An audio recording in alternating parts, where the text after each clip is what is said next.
August 26th, night out on the town. Paul and I decided to go out partying together the next night. We went to a huge fraternity house party. The fraternity was known for throwing the best parties on campus. At the house, there were lots of people wearing Greek shirts. It cost me $5 to get a cup, but it was well worth it. The music was loud and the lineups were awful. The house was packed body to body with sweaty students. Paul and I had to shuffle through the crowd to get to any of the kegs. I felt inexperienced and somewhat out of place while trying to fill up my cup. I wasn't comfortable pumping the keg. I thought I may piss off some frat bro or one of their friends and get kicked out with how slow I was filling up my cup. I didn't know what the norms were at college parties yet.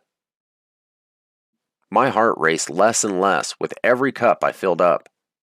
I started to feel more experienced as I drank more beer, and the night went on. Before I knew it, Paul and I had struck up conversations with almost every girl in the room. I didn't know where Paul had gone off to after the last girl he was talking to.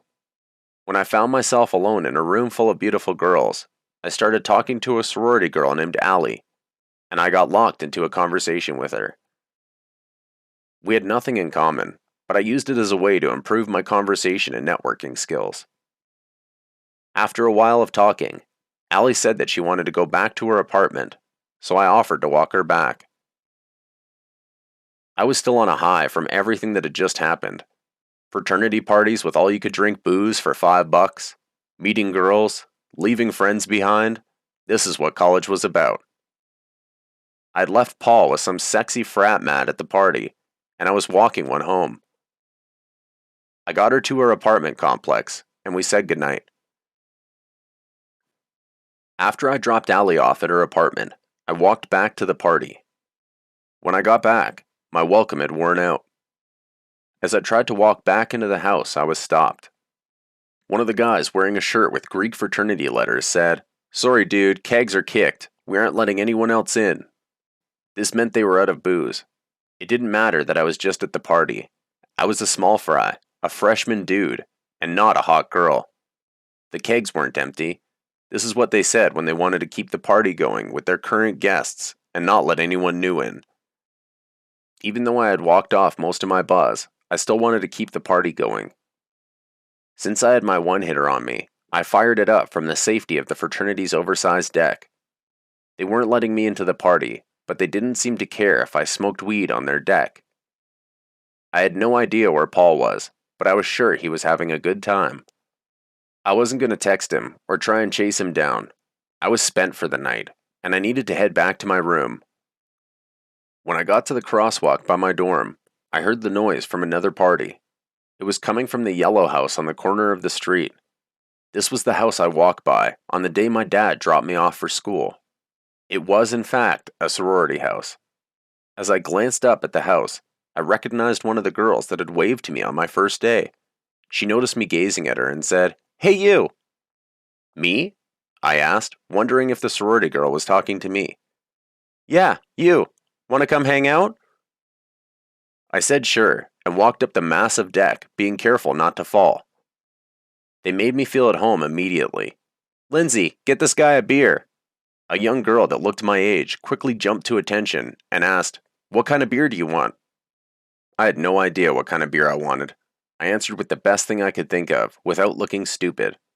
"I'll take whatever you got. I'm not a picky man. Preferably a cold one." The girl nodded, and then took off like the Roadrunner. She was back with my drink before anyone had a chance to formally introduce themselves. "My name's Veronica. This is Lindsay. What's your name?" I introduced myself, and we talked for a while.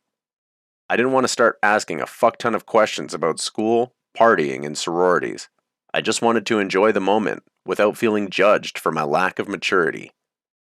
I asked Veronica if she smoked weed, and she said yes. I pulled out my tiny one-hitter and she laughed. She said she had something better we could smoke out of, and left for her bedroom. She came back a few minutes later with a tiny blue bowl and passed it to me.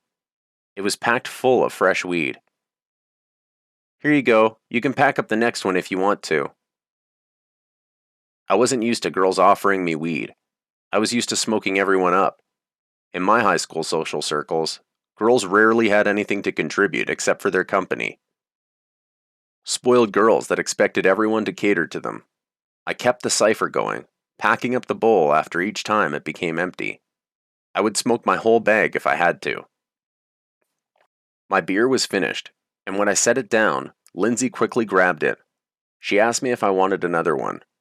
I didn't understand why this girl was acting like a perfect Southern wife. I finally asked her, "Why are you being so nice to me?" She told me that she was a pledge for the sorority. Anything that Veronica wanted her to do, within reason, to make her guests feel more welcome, she would do without hesitation. There was a pause, and she smiled before getting me my new beer. This was my second dose of the Greek community that night, and it was amazing. There were parties everywhere, and random sorority girls were more than eager to invite me into their homes. I didn't want to blow it. I stayed relatively quiet for the rest of the night while they shared stories with me. I answered any questions Veronica asked, but I tried not to keep the focus on myself. My intention was to be sweet and friendly. I wanted to look cool so badly, so I did what I did best. I kept passing weed around until everyone was high as fuck and they didn't want any more. After the ice had been thoroughly broken, we sat talking and drinking. We watched as drunken freshmen continued to stumble across the street to campus. The group explained that they porch sat all the time and loved it. They watched all the new kids falling across the street during the first week of school. They told me fraternity and sorority stories without me having to ask. I sat astonished at how genuine they all seemed.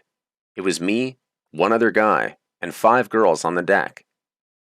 I thought I had partied hard, but they were giving me a new perspective. They spoke so openly about sex. It was wonderful. I kept smoking some weed, but I was done with beer. When I set my empty beer down, Lindsay got up to spring into action. I told her I didn't want any more beer, so she didn't need to give me the royal treatment anymore. I was good. After a few too many drinks, the stories the sorority girls told became really nasty. My attention was fully captured by this point. They openly discussed things that the girls back home would never utter to someone they had just met. The best story Veronica told was about George, the other guy on the deck. The girls called him the Gooch and explained how he earned his nickname. The Gooch, if you didn't already know, is the place between your butthole and your testicles. One of Veronica's sorority sisters, we'll call her Kelsey, licked George's gooch one night when they were hooking up. She was known for doing it to every guy she hooked up with, to embarrass them, and because she was a freak. The next time that George and Kelsey hooked up, he asked her to do it again. This time, he had manscaped it for her. Eventually, George and Kelsey stopped hooking up. A few months later, George started seeing another sister in the same sorority as Kelsey and Veronica. When they hooked up, he asked her to lick his gooch. She said no, and told everyone in the sorority about it. Since that day, George's nickname to the sorority would always be the Gooch. He openly accepted it. We sat on the porch for what felt like a lifetime. It was a wonderful experience. Only in that town can you almost be to the safety of your bed and get wrangled into going to a party. These strangers had turned my night around entirely. They welcomed me into their home and didn't even know me. I was starting to think that the so-called adventurous life I had led up to this point was pretty tame. I realized I would not have a problem meeting any women or finding new friends at Radford. As the sun started to rise, I decided I should get some shut-eye before my classes. I thanked the girls and the Gooch for their hospitality, and I said my goodbyes. Veronica said I was welcome to come back any time. I was able to make it down the stairs and across the street without falling. Everyone on the porch gave me a round of applause. When I walked into the main lobby of my dorm, I was greeted by a stern-looking elderly woman named Bev. I casually muttered, "Hello." Bev worked at the front desk of the dorm at night. Her job was to make sure kids like me weren't bringing drunken girls back home and taking advantage of them. She also stopped creeps from the streets from lurking around in the dorm. What a cockblock. But she was protecting the most valuable resource in the dorms. Women. I pushed the button and waited for the elevators. I was completely wasted while I waited. I tried my best to appear sober and composed, so Bev wouldn't ride my ass. When the door opened, I used my last bit of energy to stumble into the elevator. When I got to my floor, I managed to get into my room without fumbling around with my keys. I still woke up Ethan, because I was too loud when I came in, but fuck him. I kicked off my shoes and I fell asleep on top of my blanket.